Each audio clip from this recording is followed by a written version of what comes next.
Ma sibtila post xira imkien, għax samewta tuqt maħħad batija li ħadd daqsek ma daq fil-ħolqien. Min fuq l-olja fejn nibnek jintalbek li l-ħadd minna ma nsejt bħal kulon. Waqt li post jinħastu għax jisimgħu s-soldati l teħlin fil-ġnien jaġlu lejn il-qabar. Ma l-soldati jarawhom jibatuhom lemm u ma jħallu l-ħadd fil-ġnien u joqogħdu wassa mal-qabar biex ma jiġi ħadd jagħmel xija.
Offerti ħdejk, għaliex il-ħaruf ġwejjed kien ibnek ġewwa jdejk.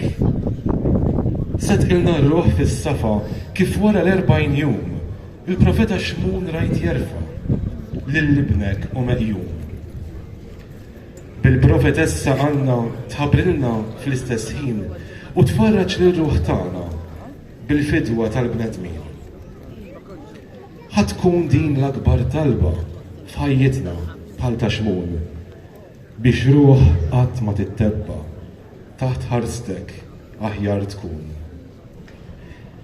Li ruħ tagħna dawlilna u Marija hekk kif qalbek inafset minn xmun, iħabbarlek għal kemm kont blaħtija, kemm dulurek bħal sejf kellu jkun. Sinjuri, nilqawkom għat-tieni edizzjoni ta' Via Matris, it-triq tal-om bis-seba' duluri ta' Marija. Purċissjoni bis-sem ta' tfal u żgħażagħ li se jkunu qegħdin jirrappreżentaw diversi personaġġi bibliċi, akkumpanjati mis-Soċjetà Filarmonika Pinto, Banda San Sebastian, il-proża ta' Mario Cardona u l-poeżija ta' Ġwan Saliba se nimxu flimkien din it-triq tal-om.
L-ewwel dulur ta' Marija. Il-profezija ta' Xmun. Min jaf Marija kemm kienet ferħana bit-tarbija Ġesu. It-tarbija li għamlitha Om.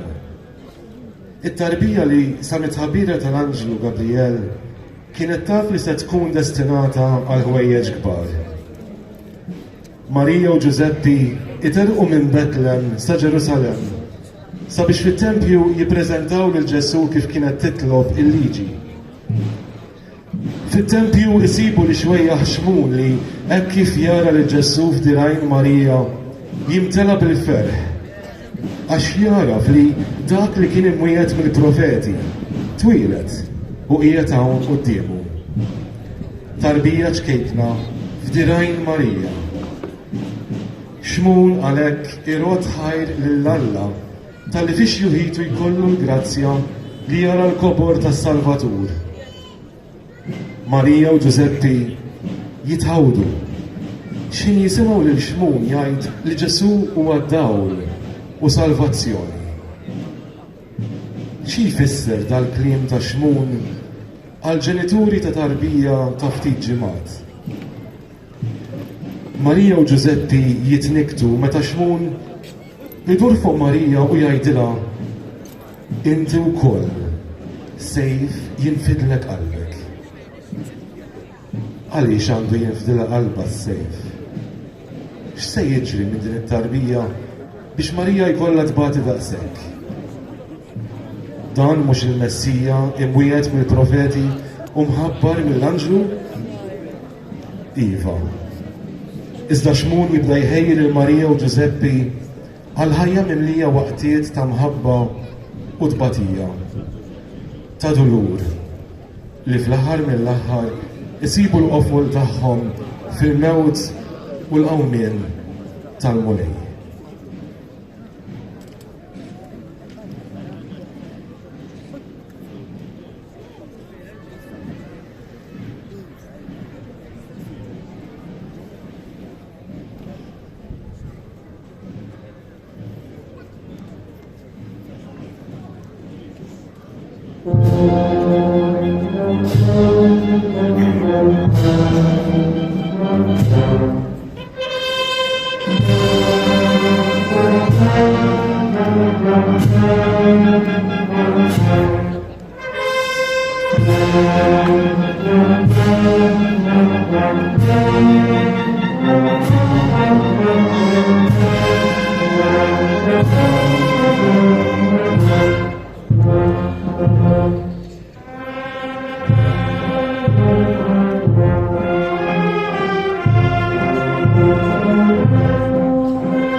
it-tieni dulur ta' Marija, il-ħarba lejn l-Eġittu. Bħalma ġara meta ltaqgħu ma' Xmun, il-laqa mal-Maġi kienet waħda li ferħithom u ħawdithom fl-istess ħin. Marija u Giuseppi kienu msaħra bil-wasla ta' dawn in-nies misterjużi mill-Vant. Forsi kienu ġew mill-Iraq, mill-Persja, mill-Eġittu. Min jaf mill-liema artijiet imbeda kienu ġew. U vjaġġaw dik it-triq kollha biex iroddu ħajr lill-Alla tal-li bat il-Messija biex jifdi lill-popli kollha. Ir-rigali tad-deb, inċens u mirra kienu rigali prezzjużi li s-soltu jingħataw l-islatem. Imma din it-tarbija ċkejkna fid-dar ta' Giuseppi u Marija qed tiġbed lejha t-tifħir, it-talb, ir-rigali. U Marija u Giuseppi ikomplu jistaqsu x'se jiġri minn dit tarbija imħabbra mill-profeti u mill-anġlu, imbirka minn Xmun u mfittxija mill-Maġi tal-Vant. Imma quddiem dal-ġmiel terġa' tfittx it-tbatija. Giuseppi jkollu jaqbad lil Marija u Ġesu u jaħrab lejn l-Eġittu lil minn deżert tas-Sahara biex isalva lill-ibnu mill-mewt. Marija u Giuseppi isiru immigranti f'art barranija. Għat-tieni darba ikollhom jitilqu minn darhom. L-ewwel darba kellhom jitilqu minn Nażaret lejn Betlem minħabba d-dikriet ta' ċensiment. It-tieni darba ikollhom jitilqu minn Betlem lejn l-Eġittu biex isalvaw il-ħajja tat-tarbija tagħhom. U din id-darba ikollhom jaqsmu d-deżert kiefer, niexef, jaħraq. Ikollhom imorru f'art fejn ma jafhom ħadd. Ikollhom jibdew ħajjithom mill-ġdid, ifittxu fejn joqogħdu. Jaraw kif se jaqilgħu x'jieklu u jħarbu minn dawk li moħħhom biex jistanew minn fuq dar id-dajjef. Imbagħad taslilhom l-aħbar li terġa' tibdilhom ħajjithom. Ir-re Erodi miet. U jmorru lura Iżrael lejn Nażaret, ħdejn qrabathom u ħbiebhom l-antiki u jittamaw f'ġejjieni sabiħ. Nilbħu l-afsa ta' qalbek imnikta, iżomma qalbek li ċkejken mulej. Minn Giuseppi f'mixjietkom imħarsa biex jinħeles mill-mewt il-feddej. Fdajtu l-kelma tal-anġlu fil-ħolma bla ma staqsu, l-Eġittu sejrin. Fej fil-modi li l-niesna kasprilna minn missirna Mose meħlusin. Kelkom fuqkom il-ħarsa tal-martri jaħslu b'demmhom it-toroq ludin. Dawk li mxejt mal-familja wkoll inti bid-demm tibnek Ġesu maħsulin. Għaliex intom dejjem smajtu kull ma qamar il-ħallieq min idejn Erodi nħlistu kbir kemm kien il-għawġ fi triq. Mhux li konna wkoll Marija bla ma nsaqsu kif nobduh. Sabiex bikom bħal familja il-ħelsien tas-sew niksbuh.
من فوق كل شيء كان ده صدقها بشوية المرزاش. it-tielet dulur ta' Marija, it-telfa ta' Ġesu fit-Tempju. Għal darb'oħra, Marija u Giuseppi imorru Ġerusalem ma' Ġesu. Imorru biex jiċċelebraw il-festa tal-Għid li tfakkarhom f'meta Mosè ħeles lil poplu Ludi mill-jasar fil-Eġittu. Imorru hemm maqrabathom u ħbiebhom biex jiċċelebraw u jifirħu flimkien. Iżda wara dan kollu jibdew iħejju biex jerġgħu lura lejn Nażaret. Kien min għalihom li Ġesu miexi flimkien mal-folla li bħalhom kienet ġiet mir-riħal ta' Nażaret. Iżda f'waqt minnhom iħarsu madwarhom u ma jaraw imkien. La maqrabathom u ħbiebhom u lanqas ma' tfal li kienu qed jivvjaġġaw mal-folla. Għalhekk ikollhom jitilqu lil ħbiebhom u jmorru lura Ġerusalem. Min kull fejn jgħaddu jistaqsu għalih, iżda ħadd ma rah. Jaslu Ġerusalem u jibqgħu sejrin it-Tempju biex jaraw jekk intilifx hemmhekk. Issa ilhom diġà 3 ijiem jimxu u jistaqsu għalih. It-Tempju huwa l-aħħar tama. U baġeb kbir tagħhom jaraw hemm fil-bitħa tat-Tempju jiddibatti ma' xjuħ esperti tal-liġi u tal-iskrittura. Marija bħal kull omm oħra tirrabja ma' binha.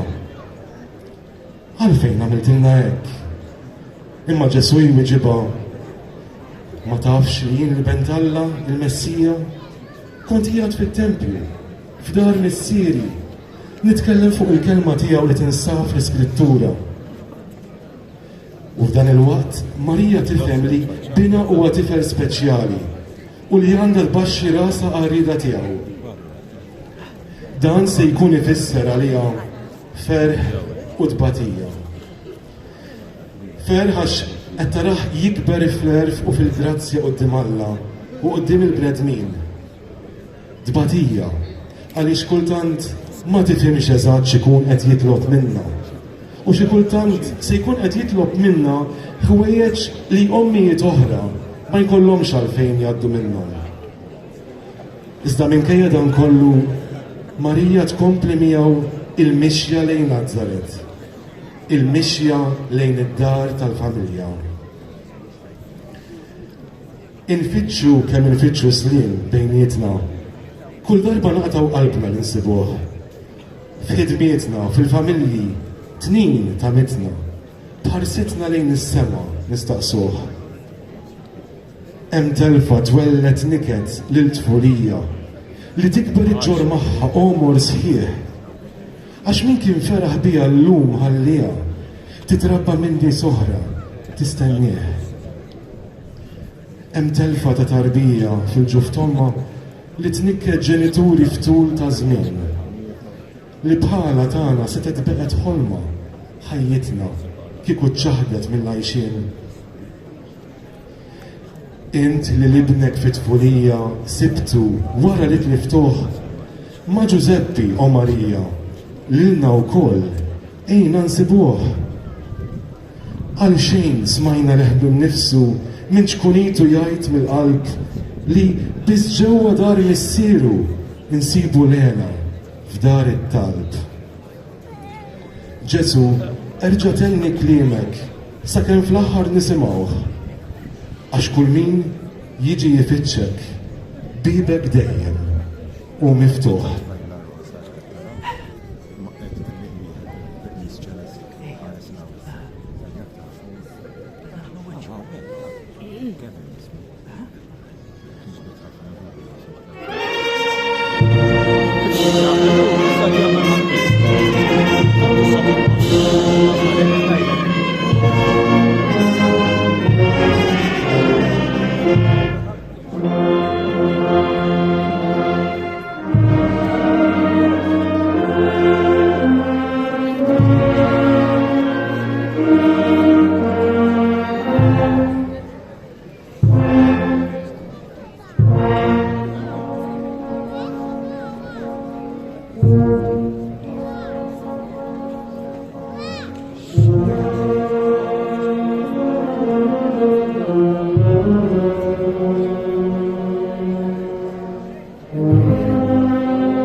Ir-raba dulur ta' Marija. Marija tiltaqa' ma' Ġesu fi triqtu lejn il-Kalvarju. Wara ħajja qasira li fiha rat lil bina jgħallem lil poplu, ifejjaq lil morda, iqajjem lil Lazzru mill-mewt, ibirek li tfal iż-żgħar. Issa kellha tara hemm, mimli demm, b'kuruna tax-xewk f'rasu, salib tqil tal-injam fuq spaltu, imkasbar muġuħ, miċħud saħansitra minn sħabu. Dan liben waħdini kien taħħa tant ferħiet, ratu jikber fil-ġmiel u l-erf, ratu jagħmel il-ġid ma' kulħadd. Issa, f'daqqa waħda, donnu kollox jintemm ħesren. Ħadd ma jrid jaf bih iktar. U hi, flimkien ma' ftit nisa ħbieb tagħha, tagħmel il-qalb u tmur tiltaqa' miegħu waqt li qed iġġorr is-salib lejn l-għolja tal-Kalvarju. Dak il-ħin jinserta għaddej mill-qrib x'mun iċ-Ċirinew. U xi soldati ġenu jieħu s-salib ta' Ġesu fuq spaltu u jwassalulu qus għall-Kalvarju. Għax Ġesu bil-kemm jiflaħ jimxi aktar. X'mun ma jkollux għażla oħra.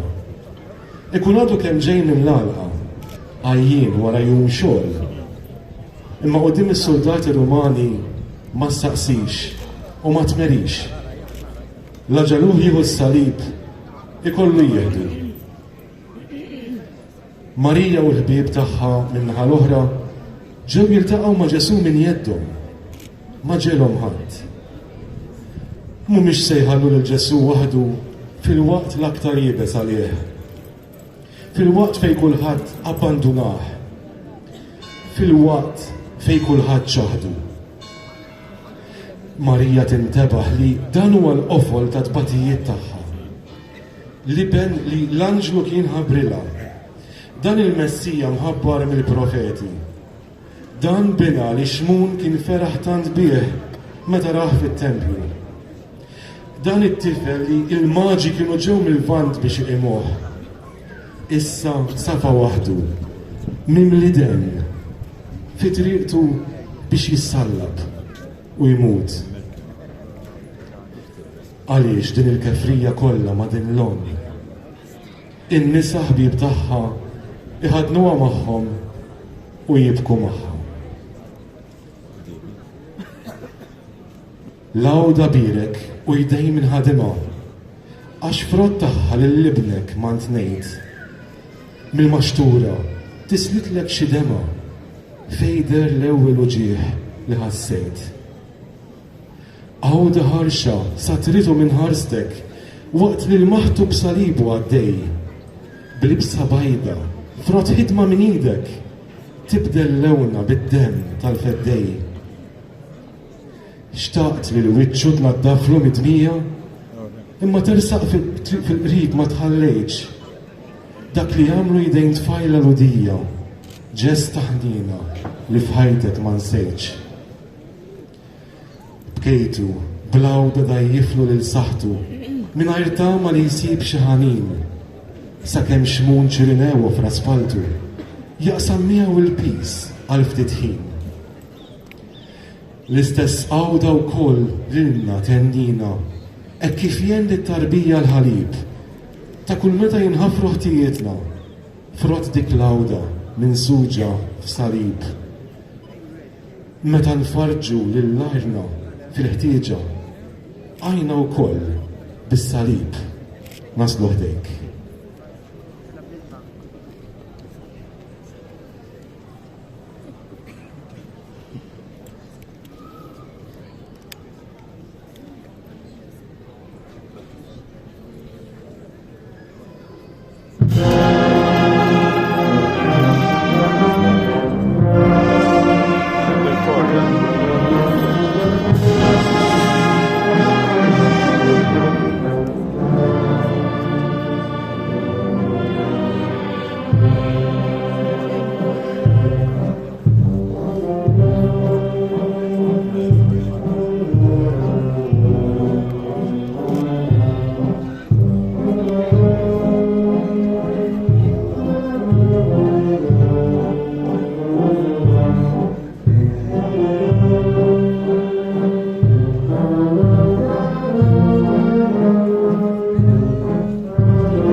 il-ħames dulur ta' Marija. Ġesu jmut fuq is-salib. Marija timxi wara bina sa fejn se jsalbuh. Hemmhekk fil-għoli fejn kulħadd jista' jarah u xi wħud jiddieħqu bih ukoll. U hi tibki b'niket li ma jitfissirx. Għax qed tara li l-liben waħdini tagħha imut bil-mod. Kellha tant ħolm għal dan bina li għadda mit-toroq ta' Iżrael jgħallem u jagħmel il-ġid ma' kulħadd. Ħolmot li jsir rabbi, mallem tas-sinagoga. U hu urija li kellu l-ħila u l-qawwa jagħmel ħafna aktar minn hekk. Għax is-sinagoga ta' Nazaret ma kienx kbira biżżejjed biex tesal il daw kollha li bdew jimxu warajh biex jisimgħuh. Il-pritki tiegħu għalhekk kien beda jagħmilhom fil-beraħ għax bdew jimxu warajh bl-eluf. Jiġu minn kull imkien biex jisimgħuh jitkellem u jgħallem. Kienet ratu jagħti d-dawl lill-lama ta' Ġeriko. Kienet ratu minn niżlulu raġel mis-saqaf qudiemu fuq sodda għax ma kienx jista' jimxi. U għajmu fuq saqajh u ġelu jaqbad sottu jitlaq bija lejn daru u jirot ħajr lill-Alla tal-fejqan.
Marija tirċievi l-Ġesu mejjed fi ħdana.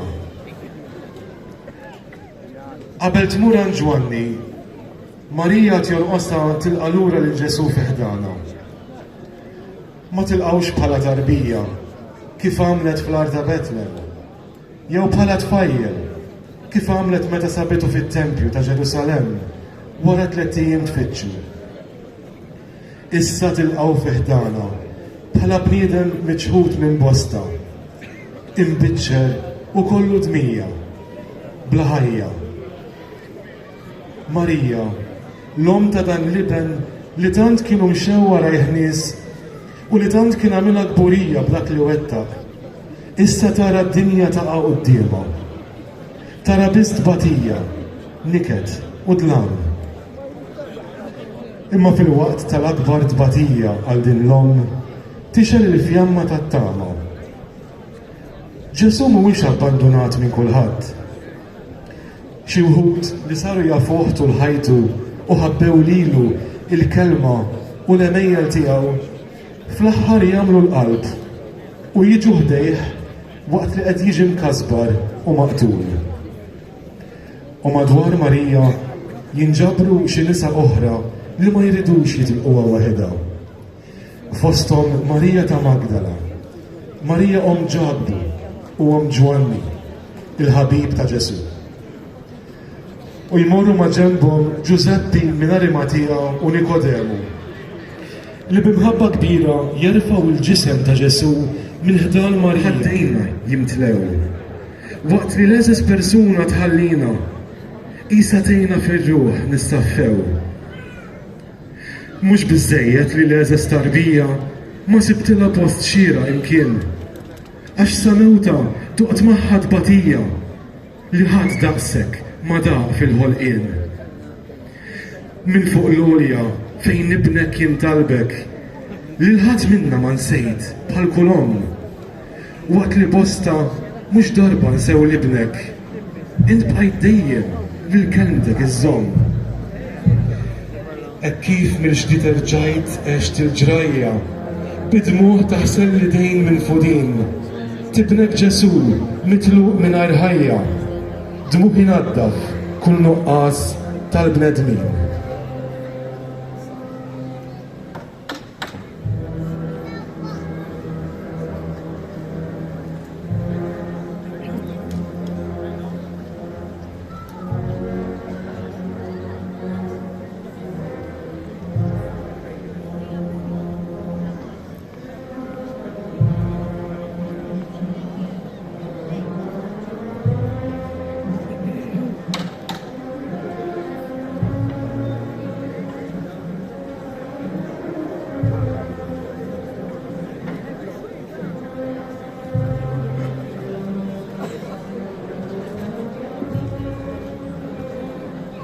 Is-seba' dolur ta' Marija.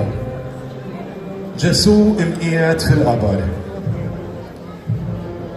Għal Marija issa jidher kollox mitluf. Jiġu jgħidulha li Giuseppi minn Arimatija u Nikodemu ħadu lil Ġesu f'qabar ġdid. In-nisa li qed ifarġuha jitilquha l-ftit. Imorru jixtru l-fwejjaħ u jirħula huma wkoll lejn il-qabar fejn hemm il-ġisem ta' Ġesu. U jidilku l-ġisem ta' Ġesu bil-fwejjaħ u jgeżruh fil-lożor bojot notfa u jibku fuq il-ġisem tal-imgħallem tagħhom. X'ħin joħorġu mill-qabar jibqgħu ftit hemm. Jaraw lil Giuseppi minn Arimatija u lil Nikodemu flimkien ma' xi irġiel oħra jgħalqu l-qabar bi blata kbira. Ħadd ma jlissen kelma. Min moħħhom jgħaddi ħsieb wieħed biss. Kollox mitmum. Imbagħad jinħasdu għax jisimgħu s-soldati l daħlin fil-ġnien jaġlu lejn il-qabar. Ma lis-soldati jarawhom jibatuhom lemm u ma jħallu lil ħadd fil-ġnien u joqogħdu wassa mal-qabar biex ma jiġi ħadd jagħmel xija. Jitilqu għalhekk minn ħdejn il-qabar u jmorru jwasslu l-aħbar lil Marija. Bina għadu keminata difna xirqa, kif jixraqlu li benta Alla. U issa baqa biss iskiet. Ħadd ma jiflaħ jitkellem quddiem din l-om li qatlula lil-bina. Ħlif mara minn sħaba li bleħen jirtod issaqsi: tiftakru meta dan l-aħħar kien qed jgħallem fit-tempju u qal li fit-tielet jum iqum? Marija tibqa' sikta. Iżda Marija ta' Magdala twiet lil kulħadd li se tmur lura ħdejn il-qabar u tibqa' hemm. Għax Ġesu li jwiet iwettqu. U qal li se jqum mill-mewt u la wiet hekk jagħmel. Kif bqajna Marija ma' niesek imnikta taħt firxa ta' dlam. Saludwa li Ġwan ġie ħabbarlek li Kristu rebbieħ għax kien qam. Ħanisru f'kull lejla madwarek bil-balzmuni fuq nistennewh. Sassija li jisbaħ biex bdawlek għat-tiżjed ma nerġgħu ninsewh. Eħlisna minn toqol il-ħaġar li minna jżomm ibnek mistur, meħlusa mid-dalma tal-qabar, għax minnu kulelt u maħfur. Nistennew kif kienu ġewwa qabru, imniktin b'dak li seħ mistaġbin. Bik fil-qrib ma nibżawx ħin niftakru kliem u xkien mis-salib fl-aħħar ħin. Li ħenjin aħna x'permezz tiegħek ma nibqgħux f'qabar fond mudlan. Għaliex int qribna tkun toħroġ driek, dejna biex nirxu xtaw kif hu qam.